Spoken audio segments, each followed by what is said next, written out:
새해를 밝아오는 새해를 맞이하는 모든 분들의 공통점이 뭐냐면요, 올 한 해는 더 잘 살기를 소원하고 있고요, 또 더 잘 뛰기를 다 원하고 있습니다. 그런데 더 잘 살려면 어떻게 해야죠? 또 더 잘 뛰려면 어떻게 해야 하는 거지요? 거기에 대한 답은 여러 가지 답이 있을 수 있습니다. 오늘 이 시간에 우리에게 주는 메시지는 그것입니다. 인생이 잘 뛰려면, 또 잘 살려면, 잘 사는 비결을 한 가지 말해준다면, 인생은 만나는 문제로 인해서 잘 살고 못 살고가 결정되는 것이 아니다.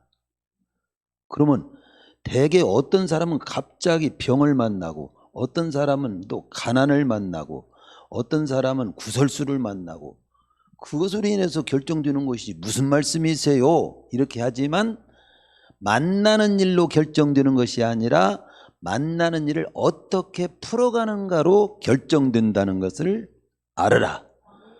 이제 그것이 오늘 본문에서 주는 메시지인데요, 특별히 이 본문은 초대교회 예루살렘 교회 첫 번째 사무총회예요. 사무처리를 하는 것입니다. 사무처리회 본문이에요. 오늘 우리는 예배 마치고 1시 반에 사무처리를 할 겁니다. 사무처리를 앞두고 그들은 그 당시 예루살렘 교회에 만난 문제를 어떻게 풀어갔는가를 보면서 오늘 우리 교회도 어떻게 지금 모든 상황들을 하나님 앞에서 풀어갈 것인가, 그것도 생각하고, 또 개인적으로는 그렇다, 올 한 해 내 인생도 만나는 모든 일은 예측할 수가 없다. 어떤 일을 만날는지 또 우리는 또 알 수가 없다. 그러나 분명한 것은 어떤 일을 만나도 나는 잘 풀어갈 거다. 반응을 어떻게 보느냐에 따라서 결과가, 판도가 결정된다고 하는 이 원리를 잊지 말자. 하나님을 바라보고 하나님의 인도를 바라보고 하나님의 인도 속에서 잘 풀어가는 일을 잘해야지.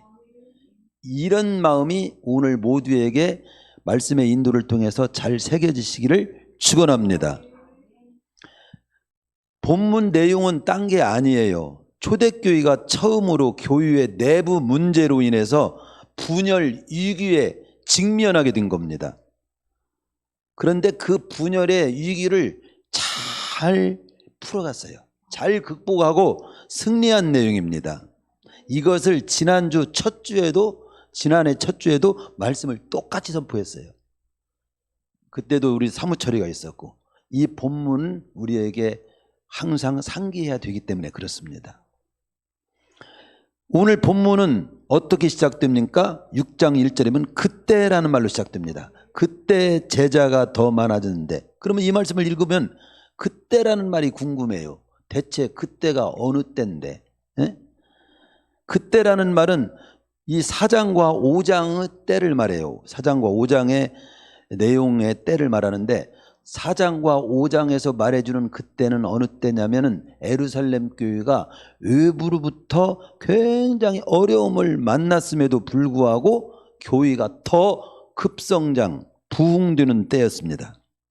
그러니까 어려움을 만난다고 부흥 안 되는 것이 아니고, 어려움이 없다고 해서 부흥되는 것이 또 아니에요. 어려움이 있어도 부흥될 수 있어요. 어려움이 있음으로 더 잘 될 수 있어요. 어려움이 없어도 더 안 될 수도 있어요. 더 짜부라들 수도 있어요. 그러니까 만난 문제가 아니에요. 그걸 더 잘 풀어가야 되는데, 어쨌든 4장과 5장에는 외부에 박해가 있었는데, 박해가 있었음에도 불구하고 교회가 부흥되던 그때에 문제가 또 터진 겁니다. 이 5장 14절, 그때는 믿고 주께로 나오는 자가 더 많으니 남녀의 큰 무리더라고 하는 것이 그 5장의 그 뒤에 나오는 내용이거든요. 그런데 오늘 본문 1절에 그때 제자가 더 많아졌는데라는 말씀 속에서 알 수 있는 바와 같이 외부의 박해와 어려움을 잘 극복하고 더 강건하고 튼튼하게 부흥되고 있었던 그때, 어려움이 있음에도 불구하고 더욱 교회가 부흥되던 그때에 다시금 교회의 외부가 아니라 이제 내부, 우리 스스로 가운데에서 문제가 생겨가지고 내부에서 문제가 생겼다는 거예요. 항상 삶을 큰 흐름으로 보면요, 외부의 문제가 닥쳐올 때보다도 내부의 문제가 닥쳐올 때가 더 위험해요. 보면 지금 외부의 문제는 잘 극복했어요. 그런데 그 로마 같은 나라도 세계는 로마로 통한다, 그럴 정도로 굉장히 그 유세를 떨쳤었거든요. 로마를 당해낼 나라들이 없었어요. 그런데 로마는 왜 망했냐? 외부의 공격으로 망한 게 아니에요. 로마는 스스로 타락해서 망합니다. 내부가 썩어서 망한 거예요. 그런 얘기도 있잖아요. 어떤 500년 된, 몇백 년 된 나무가 있어요. 모든 풍파를 다 겪고 이겨낸 거지요. 이 나무, 오래된 몇백 년 나무가 있어요. 그런데 어느 날 풍파도 없고 바람도 없는데 푹 나무가 쓰러진 거야. 이상하다. 그렇게 거센 바람도 이겨낸 나무가 왜 쓰러졌을까? 가서 보니까 속이 비었더래요. 썩어가지고. 하고 저절로 푹 쓰러진 거야.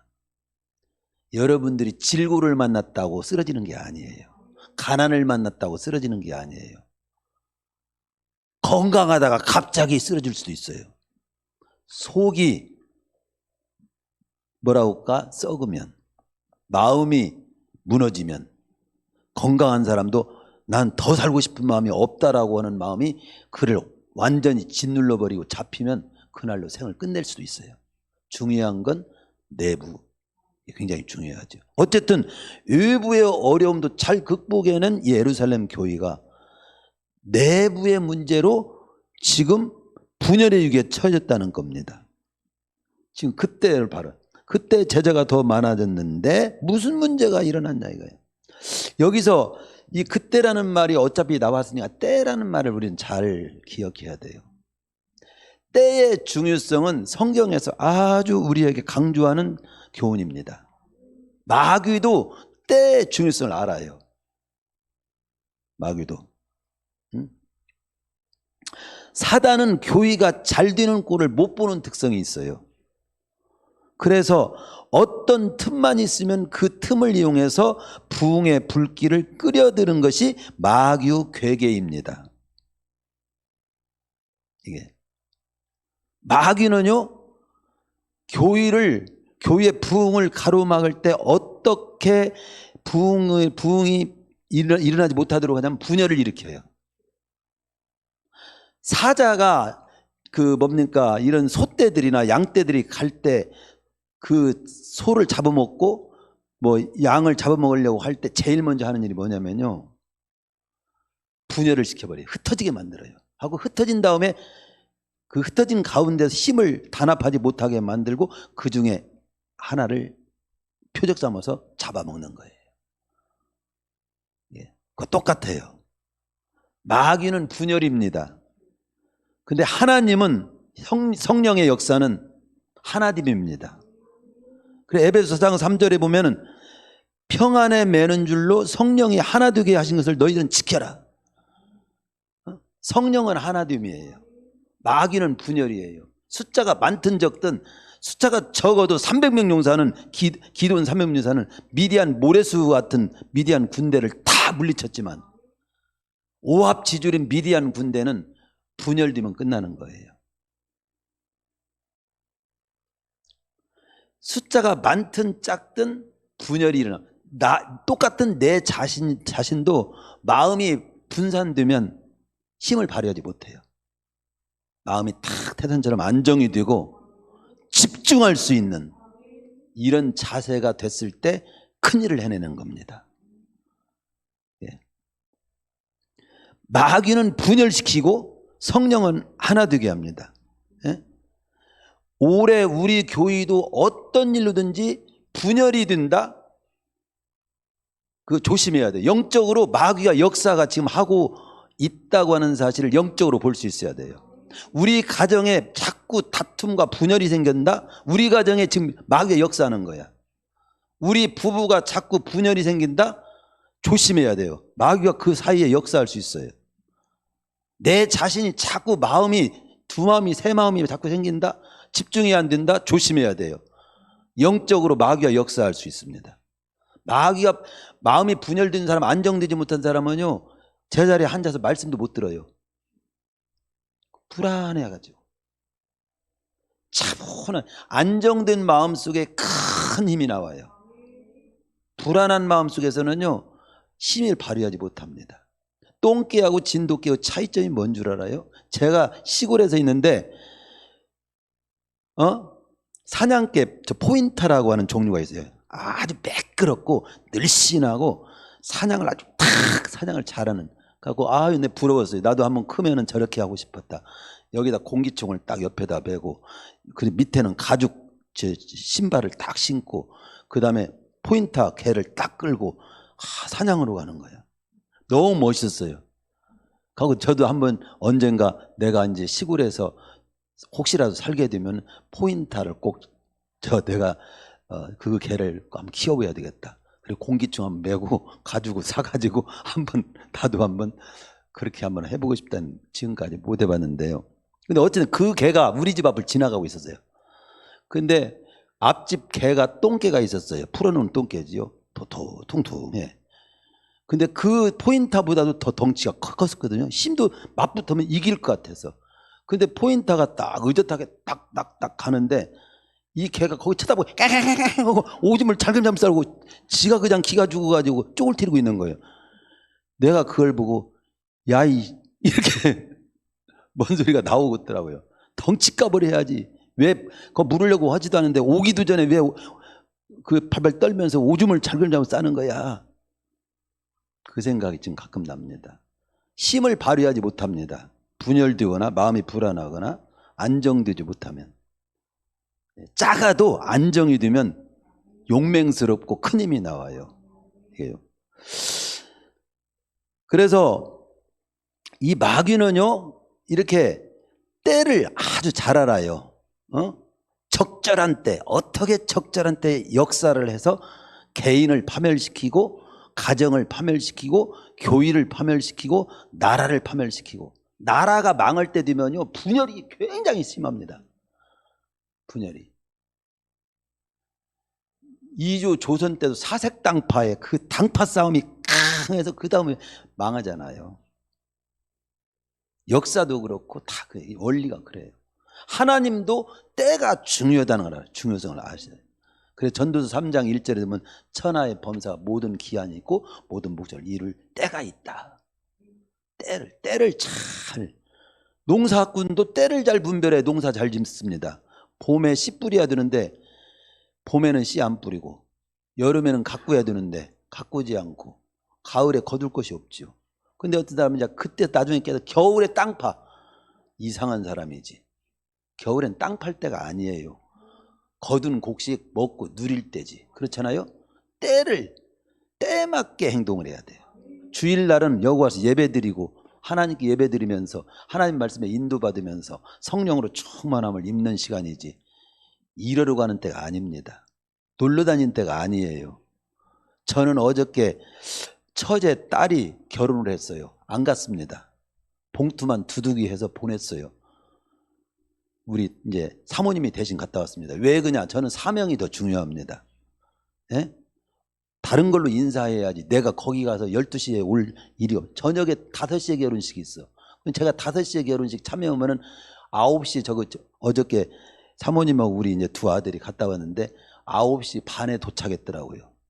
제가 9시 반에 도착해가지고 거기에 하루 종일 결혼식에 참석하고 하나님 말씀도 준비하지 못하고 해롱해롱 해가지고 아이고 오늘은 제가 말씀을 준비 못했는데요. 이러고 있으면 되겠습니까? 결혼식은 결혼식대로 적절히 다스리고 오늘은 오늘답게 저는 저로서의 사명을 감당하는 일에 우선순위를 둬야지요.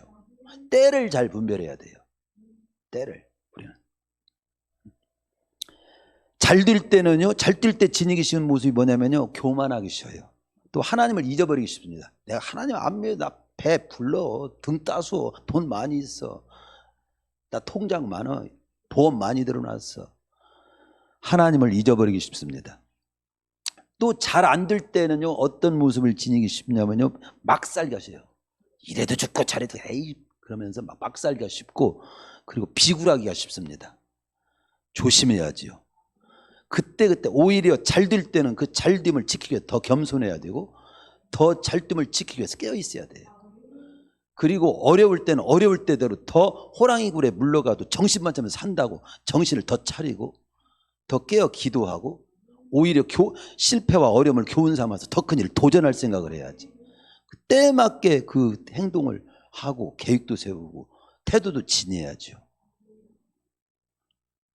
열왕기하에 보면은 엘리사 나만 장군이 병 고치러 왔다가 이제 병 고치고 가잖아요. 그래서 일체 돈이나 뭐 어떤 이런 거 안 받고 깨끗이 하나님의 이름으로 고침받게 하고 보내줍니다. 근데 게하시가 욕심이 생겨가지고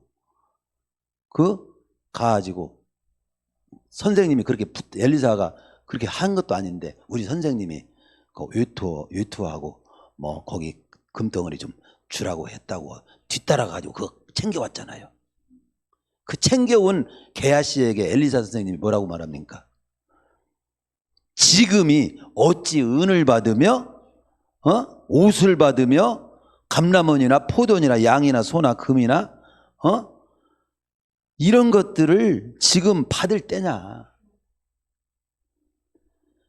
이 때를 분별하지 못하고 행동한 처사를 하는 그를 아주 강하게 호되게 징계합니다. 그렇기 때문에 그러므로 하면서 그렇게 때 분별하지 못하니까 그러므로 나만의 나병이 너와 너에게 들어가지고 네 자손에게 영원히 이르리라.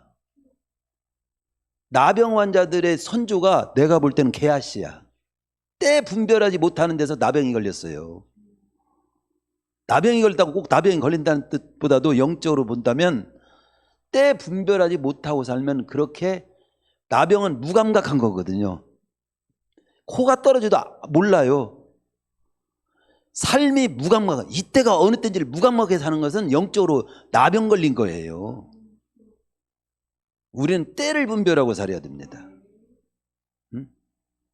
송구 영신 예배 때 받은 말씀, 힘들었어도 그 말씀이 그때 필요한 말씀이고 한 해에 대한 방향이잖아요. 그리고 오늘 새벽에 준 말씀, 시간에 관한 말씀이었습니다. 올 한 해 정말로 새해를 받았다고 하는 것은 시간을 새해를 어떻게 쓸 것인가를 잘해야 되는데 거기에 대한 핵심 메시지를 주셨습니다. 오늘 우리 사도행전 오늘 말씀을 통해서는 사무처리, 어려움을 잘 만났지만 잘 극복한 걸 보면서 너희 교회도 사무처리를 잘하고, 그리고 너희 가정도 사무처리를 잘하고, 너 자신도 너 개인의 사무처리를 잘해서 어떤 어려움을 만나도 잘 풀어가는 법을 배워라. 예루살렘 교회를 통해서 모분을 배워라. 이런 뜻으로 지금 메시지를 우리가 하나님께 주시고 있고 전하게 해서 듣고 있잖아요. 오늘 말씀은 우리 교회가 어떤 일을 만나더라도 어떻게 풀어갈 것인가, 삶은 만난 문제보다도 어떻게 풀어가는가에 대해서 판도가 결정된다고 하니까 풀어가는 법을 배워야 되겠네. 교회도 배워야 되고 우리 가정도 배워야 되고 내 자신도 풀어가는 법을 오늘 말씀을 통해서 배우시기를 축원합니다. 그래서 이 때를, 첫 번째 말씀, 때를 잘 분별하라는 말씀이에요. 때를.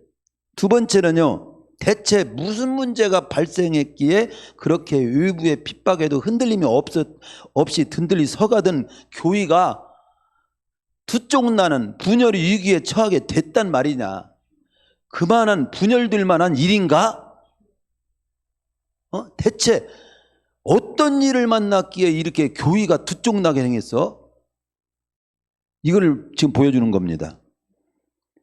이렇게 나오죠. 거기 2절에 보면, 1절에 보면 그때 제자가 더 많아졌는데 헬라파 유대인들이 자기의 과부들이 매일의 구제에 빠짐으로. 뭐에 빠져요? 구제에 빠졌어. 여기 빠졌다고 하는 것은 구제라고 하는 구렁텅이에 빠졌다는 뜻이 아니고 구제하는 일에서 명단이 빠진 걸 말합니다. 지금 구제를 쌀 한 가마씩 주기로 했어. 그런데 쌀 한 가마씩 주는 명단에 빠졌어. 그런 뜻입니다. 구제에 빠짐으로 히브리파 사람을 원망하는 데서부터 분열이 이제 시작된 거예요. 히브리파, 헬라파 유대인들하고 히브리파 사람이 두 쪽이 난 거예요. 갈라진 거예요. 교회가 히브리파 사람이 있었고 헬라파 사람들이 지금 있었습니다.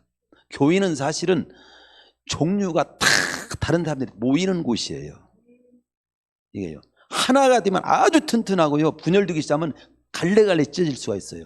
모래와 자갈과 시멘트가요. 하나가 될 때는 시멘트가 물이 섞였을 때는 하나가 시멘트로 하나 될 때는 단단하지만 각자 있을 때는요. 정말 다 흩어져 버립니다. 그렇죠? 교회가 그래요. 그럼 여기서 그러니까 히브리파 사람 원망한데 교회의 구제 문제로 인해서 누구는 더 주고 누구는 덜 주는, 누구는 주고 누구는 안 준다는 이 문제로 인해 가지고 그렇게 외부의 핍박과 박해에서 견디고 그걸 극복하면서 더 뜨겁게 부흥하던 그 좋은 교회가 아니 서로 더 주고 덜 주고 그리고 받고 못 받고 이 문제로 쪼개지게 생겼다니 어이가 없는 거죠. 여러분 이게요 자빠지려면요 어이없게 자빠져요. 길 가다가 목욕탕에서 쭉 미끄러가지고 넘어졌는데 뇌진탕으로 간 사람도 있어요. 네? 뇌진탕으로. 길 가다가 자갈 하나 밟았는데 미끄러져 가지고 그냥 넘어져 가지고 허리 부러진 사람도 있어요. 환두뼈가 부러진 사람도 있어요. 저도 작년에 그 체육관에서 어디 들렸는데 거기에 샤워하는데 미끄러져 가지고 그냥 아무도 없는데 육자배기로 떨어졌는데 뇌진탕으로 안 죽기 다행이었어요. 이게 어이없는 일로 여러분 그냥 끝날 수가 있더라니까요. 이 인생도 똑같아요. 평소에 그렇게 어려움을 다 극복한 사람, 그 큰 병도 이겨내고 그 가난도 이겨냈는데 너무도 어이없는 일로 끝났대야. 이런 경우가 참 많아요. 오늘 본문이 바로 그겁니다. 히브리파 사람들이라고 하는 사람은 어떤 사람들이냐면 예루살렘 중심으로 고향을 떠나지 않고 살았던 토백이들이야. 그런 유대인들을 말하고요. 헬라파 유대인들이라고 하는 것은 여러 가지 사정으로 인해서 흩어졌던 유대인들이 중국으로 막 피하고 어디로 했다가 러시아로 피했다가 다시 돌아온 사람들 있잖아요. 그런 사람들 같은 거예요. 헬라 문화의 배경하에 살다가 다시 고향으로 돌아와서 눌러 함께 살게 된 유대인들입니다.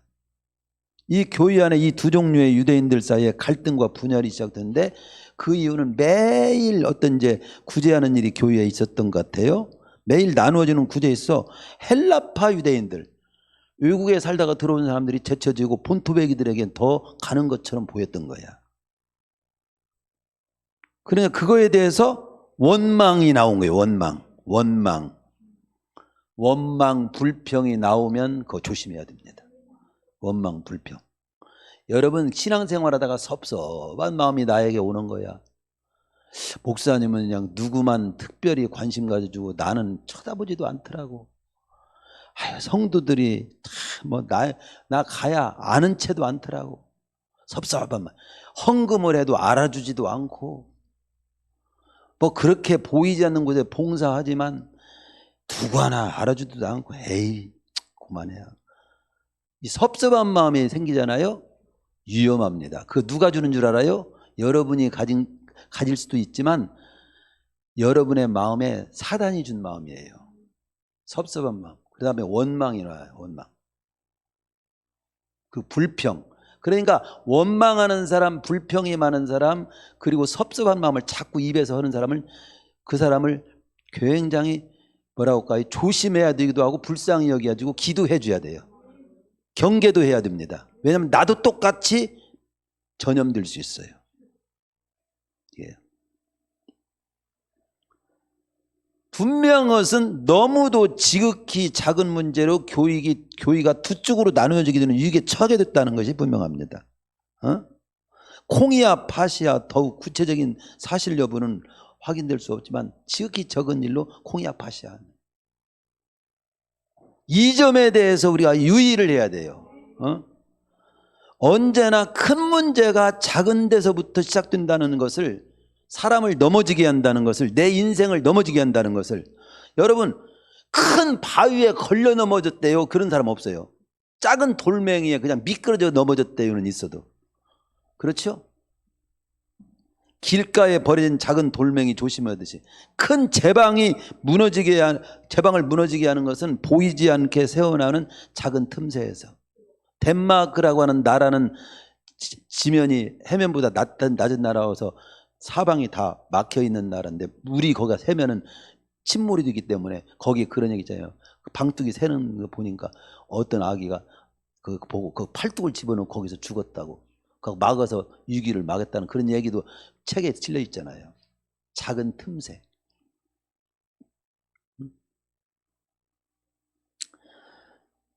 성경에서 아가서에 보면 우리를 위하여 여우 곧 포도원을 허는 작은 여우를 잡으라. 포도원을 큰 여우가 허는 게 아니에요. 거기 우리의 포도원에 꽃이 피었습니다. 꽃을 다 따가지고 열매를 못 맺게 만드는, 그 다 해치는 게 작은 여우가 들어와가지고 그 짓을 하고 있더라는 것을 아가서 2장 15절에서는 보여주거든요. 영적인 문제도 있어요. 그게 꽃이 핀 아름다운 포도원을 망가뜨리는 것은 큰 여우가 아니다. 작은 틈새를 비집고 살짝 들어와가지고 그 꽃을 이거저거 다 떼고 그런 작은 여우다. 탐욕의 여우다. 부흥하고 아름답게 자라가는 교회가 상처를 받고 시험에 들게 되는 것은 어떤 큰 문제 때문에, 하나님이 없기 때문에, 목사님이 어쩌고 말씀을 못 전하기 때문에가 아니고, 지극히 작은 자신의 사사로운 욕심이나 감정이 상해가지고 거기서부터 시험이 드는 거예요. 올 한해 그걸 조심해야 됩니다. 올 한해 여러 가지 중에 어떤 일로도 시험 들지 않는 내 모습이 되도록 은혜를 주시옵소서. 아니, 정신을 차리고 분별하게 하여 주시옵소서.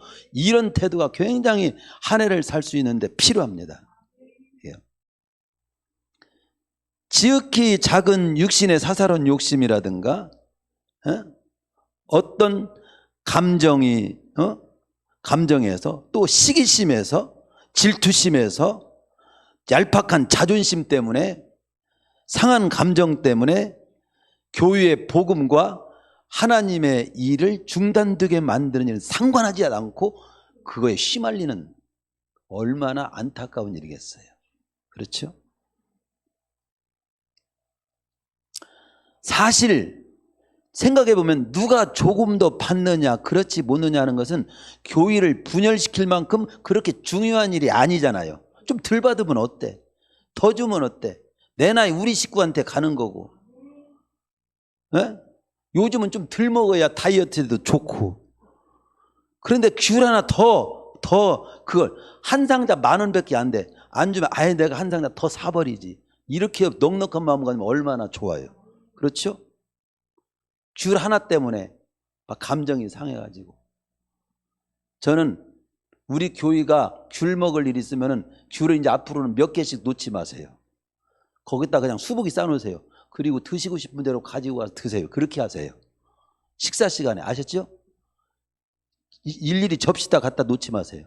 거기다 놓고 알아서 다 가지고 가고 싶으면 다 가져가. 없으면 또 가서 사다 또 부어놔. 그렇게 하는 게 좋아. 그런데 몇 개씩 하는데 이 사람은 더 큰 것 주고 나는 작은 것 주는 것처럼 보는 사람도 있고, 저 사람은 3개 주니 나는 왜 하나만 주지? 요러고 시험 드는 경우가 있어요. 조잡하고 말도 안 되는 것 같지만 그런 경우도, 그렇게 해도 마귀가 역사할 수 있습니다. 영적으로 보면요, 참 말도 안 되는 것 가지고 시험 들 때가 많고 교회를 갖다 뒤집어 놓는 경우가 많아요. 네. 오늘 우리 가운데 마음에 상처가 있고 원망이 생기는 자가 있습니까? 한번 생각해 보세요. 그 일이 과연 내가 이렇게 원망을 하고 막 상처를 입을 정도의 일인가? 실제로 이 보면 이 전에 4장에 보면요, 바나바 같은 사람은 거기 돈 빵을 나를 왜 안 줬냐 이것 갖고 따지는 거 비교하면, 바나바 같은 사람은 밭을 팔아가지고 재산을 다 내놨어.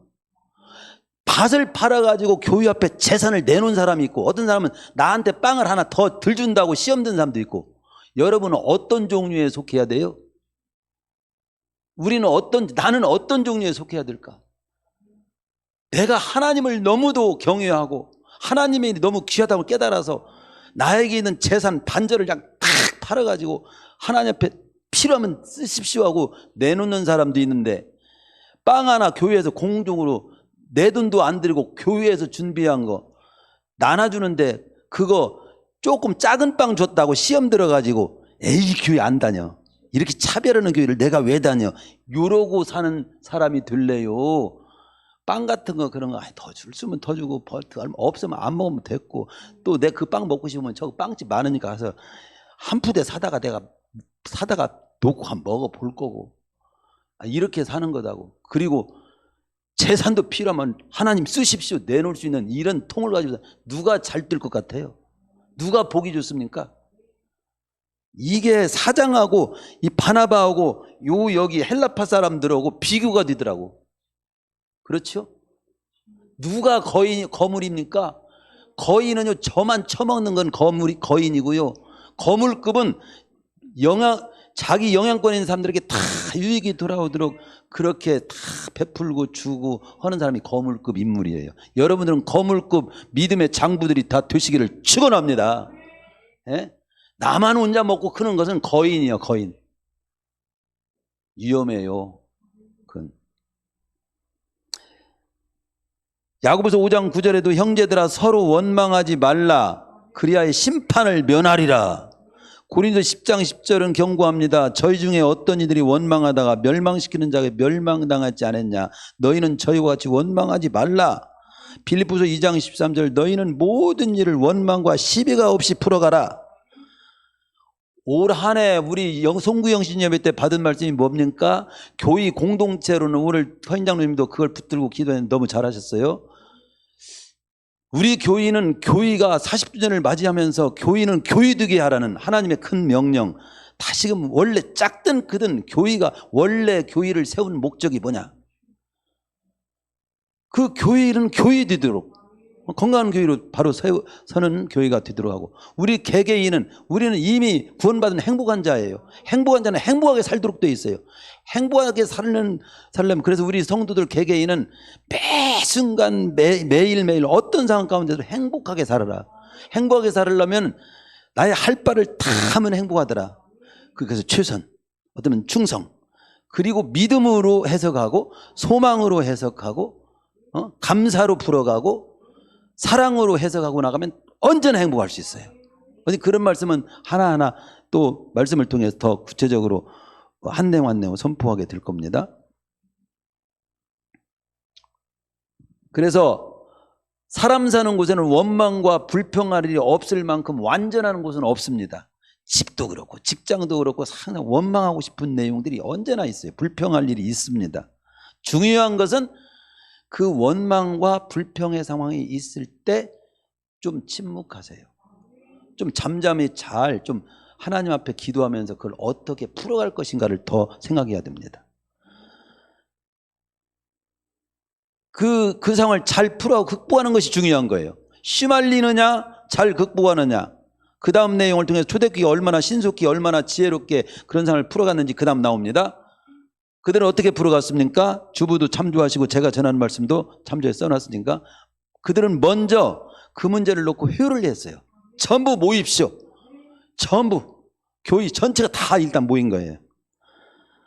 그 다음에 어떻게 풀어갔냐? 무엇이 더 중요한가를 그들은 생각했어요. 2절을 보세요. 12사도가 모든 제자를 불러 이르되 우리가 하나님의 말씀을 제쳐놓고 접대를 일삼는 것이 마땅하지 아니하니. 이게 뭡니까? 지금 이게 우리가 하나님의 말씀을 제쳐놓고 공개를 일삼는 것이 마땅치 아니하니. 4절에 우리는 기도하는 것과 말씀 전하는 걸 전무해야 한다. 음식을 나눠주고 가난한 일을 돌아보고 불평과 원망을 해결하는 일도 중요한 일입니다. 그러나 사도들은 무엇이 더 중요한지를 분명히 다시금 인식을 하고 그것을 밝힌 겁니다.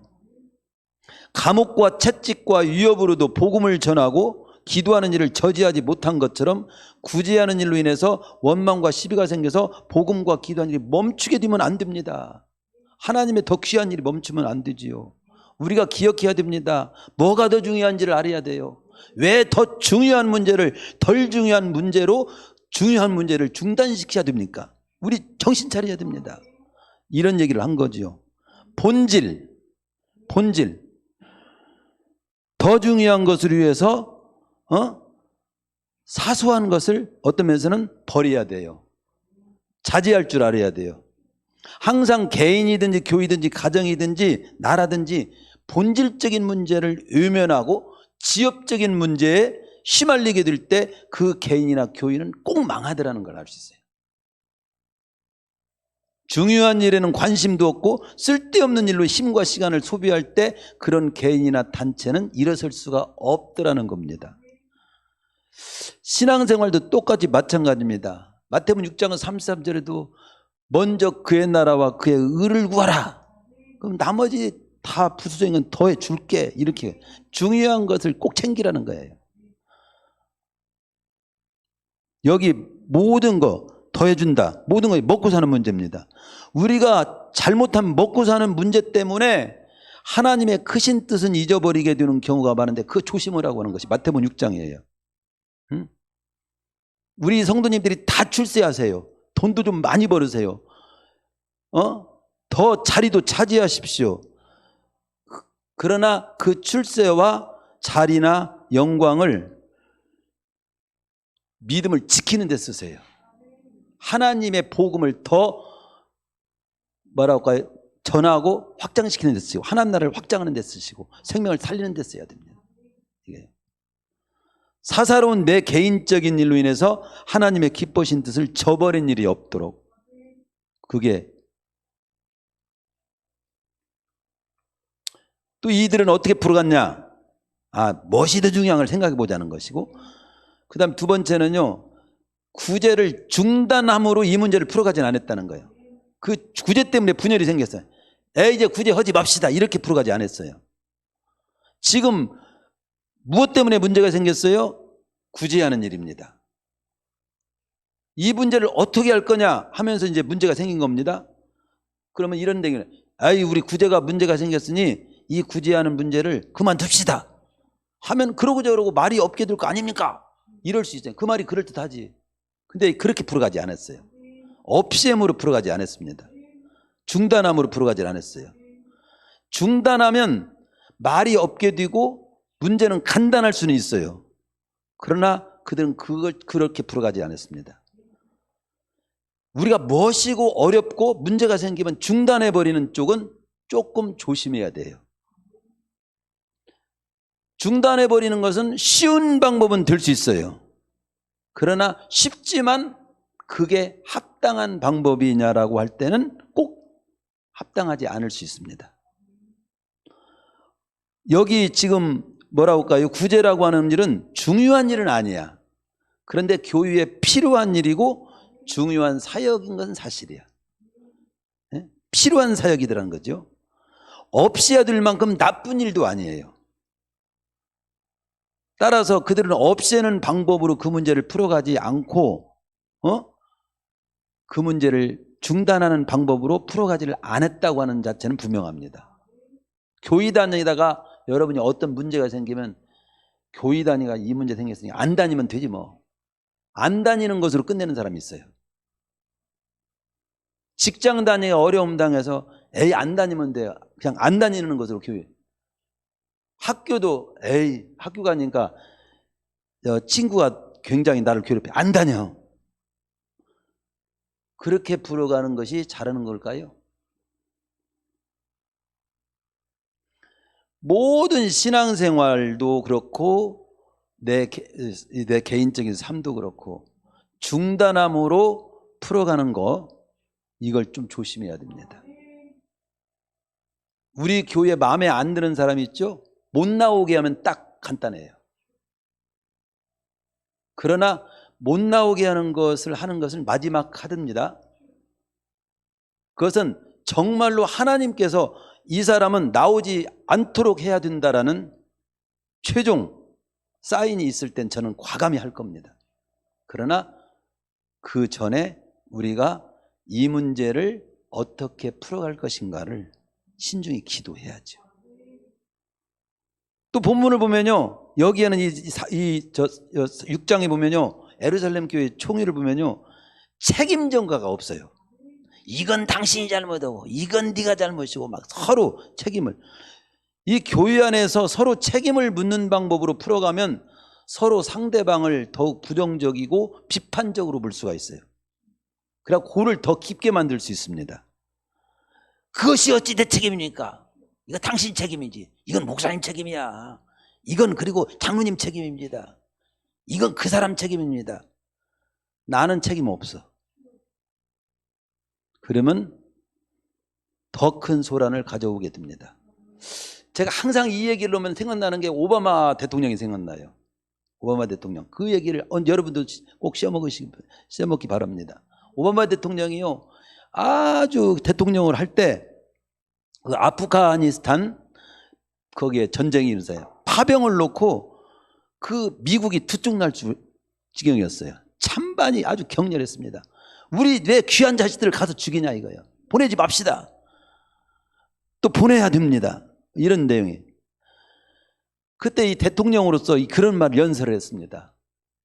찬성하는 자도 반대하는 자도 모두 나라를 생각하는 면에서는 다 똑같은 마음입니다. 누가 잘못이고 누가 틀렸다고 보지 맙시다. 지금 이 시점에서 우리는 어느 쪽을 선택해야 될지를 지혜롭게 신중히 결정하는 시간입니다. 서로 상대방이 틀렸다고 하지 맙시다. 이번에도 손흥민 선수, 지금 금요일날인가 제가 얘기했었죠. 새벽인가 금요일날 얘기했죠. 손흥민 선수가 미국 백악관에 가서 연설한 내용이 화제가 되고 미국 초등학교에 올릴 정도의 내용인데, 거기가 무슨 내용을 연설했냐면 이거예요. 다른 것이 틀린 것은 아닙니다. 이번에 대통령이, 거기 미국 대통령이 누구죠?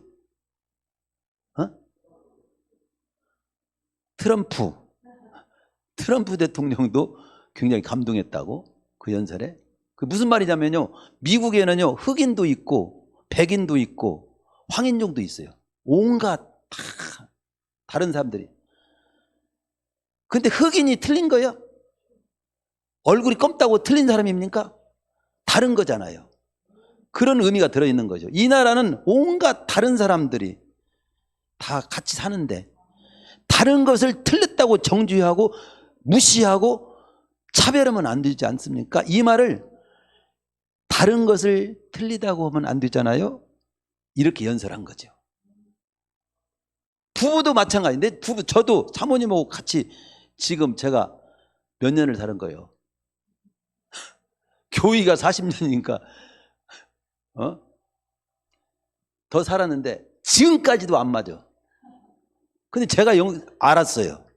여러분도 살아보신 양반 다 결혼해보시면 알지만 남편하고 부부가 맞는 사람 없어요. 거의 안 맞습니다. 근데 안 맞는 것이 틀린 것이 아니더라고. 그렇게 보는 거예요. 나는 요렇게 보고 그쪽 그렇게 보는 거지. 다른 것이 틀린 것이 아니라 다른 것이 다른 거지요. 다른 것은 서로 조화를 이루어야 돼요. 그렇죠? 어쨌든 여기 누가 책임을 져야 하느냐, 서로 책임 전가하지 안 했다는 겁니다. 태초일의 책임 전가는 사단의 역사입니다. 사단의 공작이라는 사실을 우리는 잊지 말아요. 에덴 동산에서 선악과 먹었을 때도 하와는 뱀 때문이라고, 서로 이렇게 아담에게 물더니 하와가 죽어가지고, 하와는 너는 두고 뱀이 먹으라고 해서 책임 전가, 이게 사단의 역사예요. 그중 어느 하나도 그들을 구원해 주지는 못했어요. 그 책임 전가가 구원해 주고 문제 해결하지 못합니다. 그래서 제가 성도들도 보고 제 자신도 보고 뭐냐면, 미성숙할 때 특징이 뭐냐면요, 나는 자기 중심이에요. 나는 책임을 지지 않는 중심이에요. 나는 잘못이 없어요. 이기적이에요. 자기 중심적이고 자기 감정적으로만 막 나가요. 미성숙한 사람. 근데 성숙한 사람일수록 이타적이에요. 상대방에 대한 배려도 있고요, 자기가 또 책임져야 될 부분에 대해서 더 책임지려고 하는 부분이 있고, 모두를 생각하는 게 있어요. 마지막 그들은 마음을 열고 모여 지혜를 모며 적극적인 해결책을 모색했습니다. 실적인 거죠. 마음을 다 열고 내려놓고 이 문제를 일단 해결하는 쪽으로. 2절에 보면 우선 그들이 다 같이 모였습니다. 그리고 공개적으로 다뤘습니다. 어떤 문제를 끼리끼리 사적으로 다루면 잘못된 소문을 만드는 가능성이 있습니다. 그리고 함께 지혜를 모았습니다. 그리고 적극적이고 창조적인 방법을 모색했습니다. 그래서 결론이 교회의 가장 중요한 사계는 말씀과 기도하니 중단되는 일이 없도록 일꾼을 택합시다. 사도들은 말씀 전환과 기도 일을 전무하게 하고, 구제하는 일은 나머지 일꾼을 선출해 가지고 전담하도록 합시다. 그래서 지혜 충만, 믿음 충만, 성령 충만한 사람을 일꾼으로 이제 뽑은 거지요. 뽑아가지고 그 일을, 구제하는 일을 잘 감당하도록 하고, 사도들은 말씀 전하는 과 기도하는 일에 전무하고 한 겁니다. 이렇게. 그래서 결론이 7절에 나옵니다. 그렇게 풀어가니까 7절, 하나님의 말씀이 점점 왕성하여 예루살렘에 있는 제자 수가 더 심히 많아지고 허다한 제사장 무리도 이 도에 복종하니라. 말씀 요약해서 정리합니다.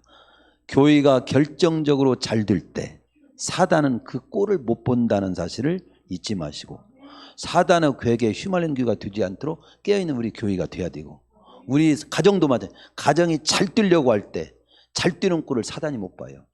내 자신이 잘 뛰려고 할 때 나 잘 뛰는 꼴을 사단은 못 봅니다.